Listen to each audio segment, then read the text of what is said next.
I used to think I overthought because I cared too much, that I was just deep, observant, aware. That's what people told me anyway.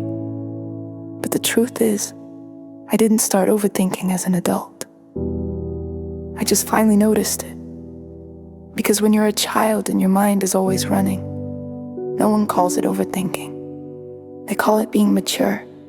They call it being smart, being quiet, being well-behaved.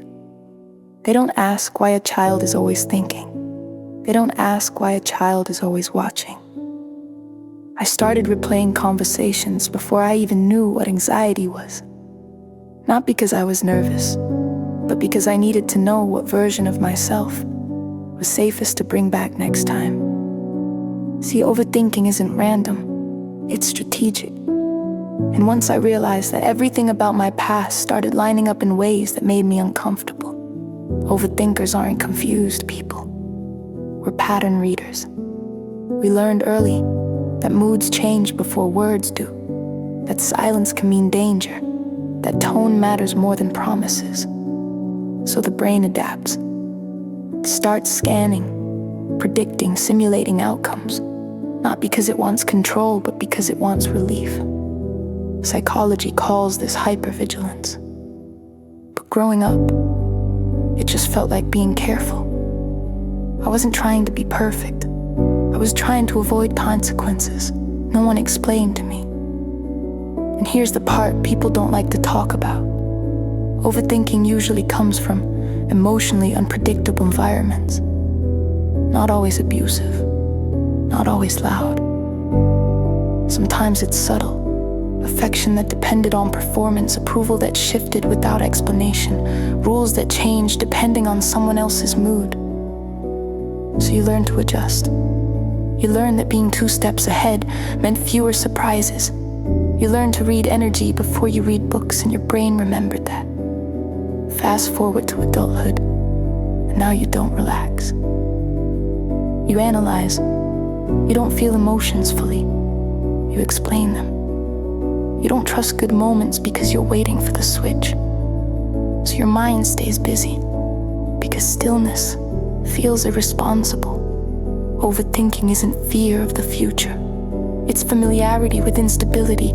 That's the part that hit me hardest. I wasn't scared of things going wrong. I was used to them changing without warning. So now my brain doesn't ask, is this happening? It asks, how long do I have before it doesn't? Research shows that people who grew up managing adults' emotions develop heightened internal dialogue, not because they're anxious, but because they were trained to self-monitor constantly. And once you see that, you stop shaming yourself. Because this wasn't a flaw, it was intelligence used for survival. But survival strategies don't expire on their own. They linger. They become habits. And eventually they become exhaustion. That's why overthinkers are tired, even when they rest. Because the mind never learned that the threat ended. So it keeps running scenarios that no longer need solving. That's why silence feels loud, why peace feels suspicious, why your brain whispers, don't get comfortable. And here's the part that changed everything for me. Overthinking isn't about thoughts, it's about trust. Trusting that the moment won't turn on you. Trusting that you don't need to earn calm. Trusting that nothing bad happens just because you stop preparing. That's a nervous system issue, not a mindset one. Which means you don't fix overthinking by thinking better. You fix it by teaching your body that it doesn't have to stay on guard. And that takes time. Because you're not unlearning a habit, you're unlearning a childhood rule. So now when my mind spirals, I don't ask, what's wrong with me? I ask, what am I trying to protect myself from? And most of the time, the answer isn't the present. It's a memory my body never let go of. And maybe that's true for you too.